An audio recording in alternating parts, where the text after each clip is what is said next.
You can be the strongest person in the weight room, but the weakest puncher in the ring. It happens because hidden power leaks kill your force delivery and drain your gas tank. Standard routines fail fighters because they focus on mirror muscles and ignore rotational demands. Today, we are fixing that with 5 underrated exercises designed to boost your punch power, hand speed, and endurance using minimal equipment. I will show you exactly why they work and how to program them. Stay tuned for the one drill that fixes your footwork and power transfer in a single shot. Let's start with rotation, because real power comes from the ground up. The first exercise targets the biggest missed opportunity, rotational power. This is the rotational medicine ball scoop throw. Punching is not an arm movement. It is a violent transfer of force from your feet through your hips. If you cannot translate ground reaction force into torso rotation, you are just pushing with your shoulders. This drill fixes that leak. Stand sideways to a wall in your fight stance. Load your rear hip by sinking your weight back. Then explosively drive off that foot and scoop the ball out at chest height. Release exactly when your hips snap forward. Perform 3 to 5 sets of 3 to 5 reps per side. No ball, grab a thick towel and snap it against a wall with the same mechanics. The biggest mistake is using your arms to throw. If your shoulders burn, stop. Push the floor away and snap your hips, keeping hands loose until impact. Next is the single-arm kettlebell clean to march. Boxing requires producing force on one leg while maintaining a stiff core to absorb impact. This teaches explosive hip extension, the pop in your punch, followed by reflexive stiffness. Start with a kettlebell between your feet. Hinge at the hips, then explosively clean the weight to the rack position at your shoulder. Once the weight settles, hold it and perform a slow, controlled high knee march for 2 to 4 steps. Aim for 3 to 4 sets of 5 cleans per side. Focus on a vertical path. A common error is swinging the bell wide, which crashes onto your forearm. Keep the weight close like zipping a jacket. Keep ribs down and snap glutes at the top. This teaches you to stay solid when throwing across while moving, preventing you from tilting when you land. Third is the Copenhagen side plank. This strengthens the most neglected muscle group in boxing, the adductors. Your inner thighs stabilize your pelvis when you slip, weave, or pivot. Weak adductors lead to sloppy footwork and common groin injuries.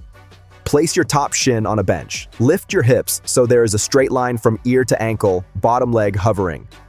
Hold for 15 to 30 seconds per side for 2 to 3 rounds. If you cannot hold it, shorten the lever by placing your top knee on the bench. The main mistake is sagging hips or cranking the neck. Zip up your ribs, squeeze your inner thighs, and breathe low. This builds the lateral stability needed to cut angles sharply and keeps knees healthy during footwork drills. Number 4 is the tall kneeling single-arm band press. This isolates the pushing mechanics of a punch while forcing your core to resist twisting.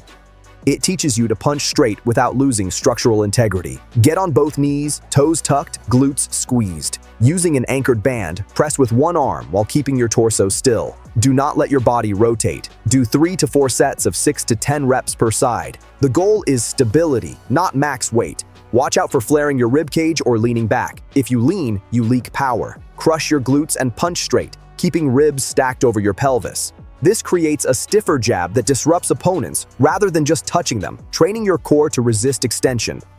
Finally, the overhead carry. In late rounds, fatigue causes your guard to drop and posture to break.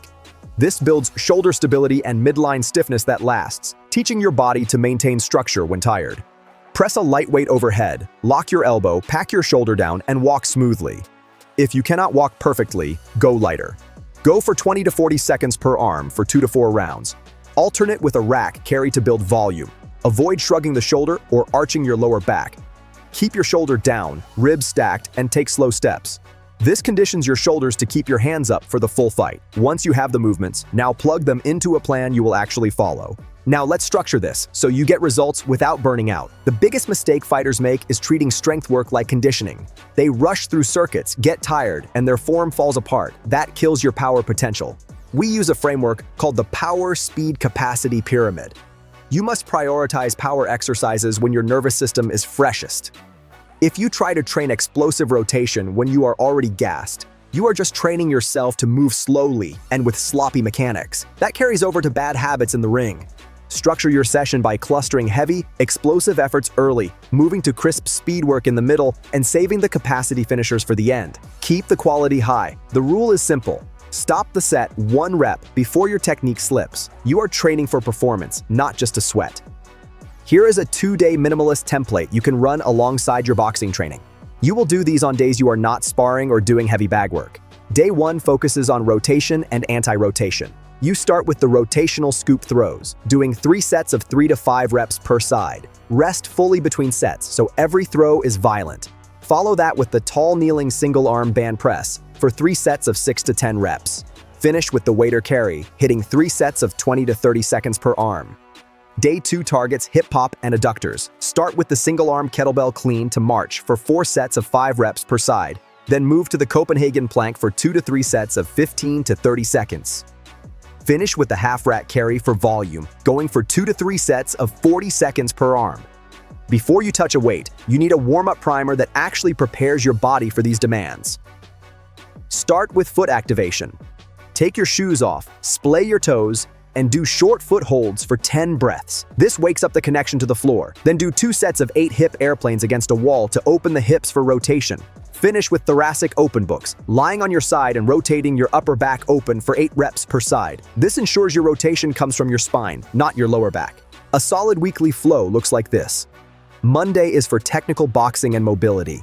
Tuesday is your day 1 strength block followed by easy road work. Wednesday is active recovery.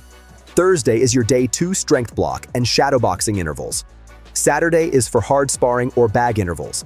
This keeps your fresh days fresh and your hard days productive. If you are training at home with minimal gear, you can easily swap things out. If you have no medicine ball, use the towel snap drill against a wall or use a resistance band for aggressive rotations. If you lack a kettlebell for cleans, use a dumbbell starting from a hang position. If you don't have that, do an explosive band high pull to a rack position. If you have no bench for the Copenhagen plank, use a sturdy chair or a low table. If that is too hard, regress to a side plank where you actively squeeze a yoga block or pillow between your knees. Finally, respect session density. Rest 90 to 120 seconds on your power work like the throws and cleans.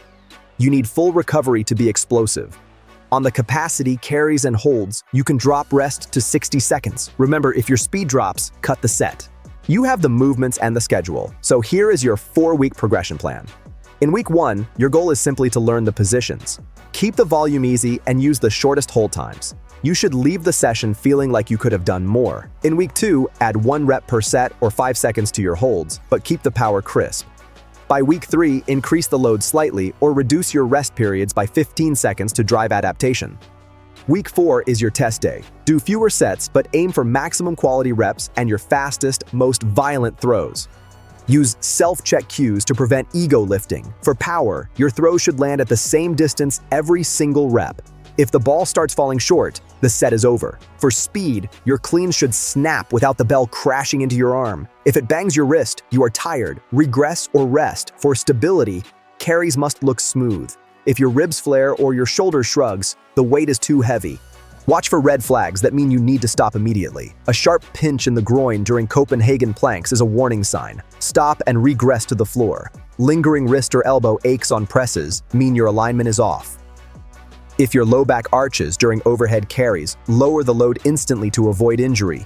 You will know this is working through simple field tests. Check your bag rounds. You should be able to maintain the same pace with a lower heart rate by the end of week 4. In shadow boxing, your pivots will feel snappier and your guard recovery will be smoother. And if you want to get stupid strong for boxing, watch this video next.